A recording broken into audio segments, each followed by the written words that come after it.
Well, hello, freedom seekers.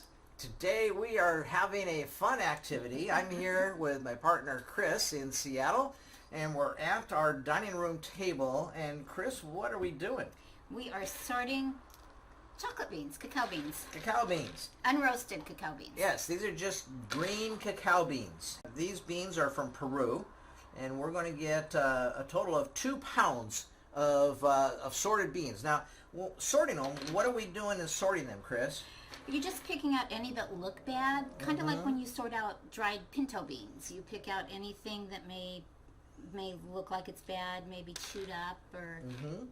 Yeah, and you find that different places that we get beans from, these look really good. These are really good, yeah. But different places we get different beans from. Some of them, you sort a lot of them, 20%, as much as 20% are beans that you don't want to roast and turn into chocolate. And then there are others like these that probably less than 1% that we're going to actually end up pulling out of here. And so I've got a bag here of beans from Peru, and they're organic Peruvian beans, and they're cacao, because that's what chocolate is made from. Cacao is grown on a tree. They're pods, and I think there's like 50. It varies, but there's like 50 beans in each pod.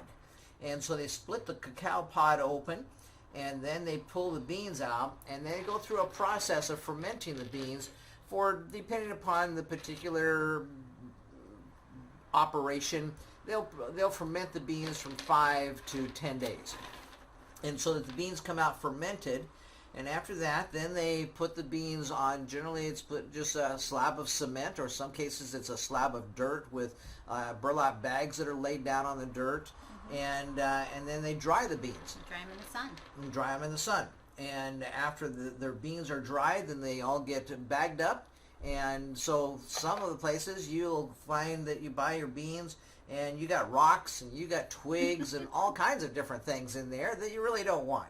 And so the first step in making chocolate, once you get your equipment and your beans and your supplies all together, then the first step is sorting out the beans. And so as we go through this step by step, we're going to go ahead and take you on this fun time with us and making some chocolate. Now, we haven't made chocolate now for probably 5 years. No, it's been about 4. 4 years. 4 years, yeah. And we've made some good chocolate and we've made some bad chocolate. So for us, this has been a learning process. But now, the last 4 years we haven't made chocolates because of all the stuff that we've been involved in doing here in Seattle.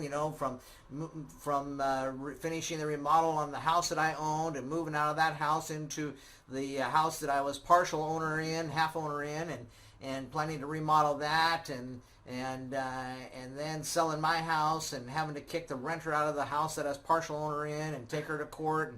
And it's just been the last 4 years. It's been a process. So we really haven't taken time to do enjoyable things like this for the most part. And so this is a perfect activity to do during COVID-19 because we're not out there in the public and stuff like that. And we're going to end up, we'll let you know if it turns out this way, but we're going to end up with what's hoped to be some really, really delicious chocolate. But you know what? What? Whether the chocolate is good or not, it's really fun making it. It's just fun making it. Fun. Yeah, it's fun to do it together. So we'll finish sorting these beans, and then we'll bring you back when we take the beans when we get them all sorted. Okay, well, we have our 2 pounds exactly of our beans, and we didn't have a single bean to discard. And this would be a first time that we've ever sorted beans to make chocolate and not had to discard any beans at all. Yeah, but we did buy this from a specialty place. Yes, and these beans are bought from a specialty place. We paid a specialty price for them as well. We're going to go for about a 75% cacao, and so would be considered a dark chocolate. But dark chocolate doesn't have to be bitter. It depends upon the roasting. It depends upon all the processes that you're going to see us do here. And of course, it all starts with a bean.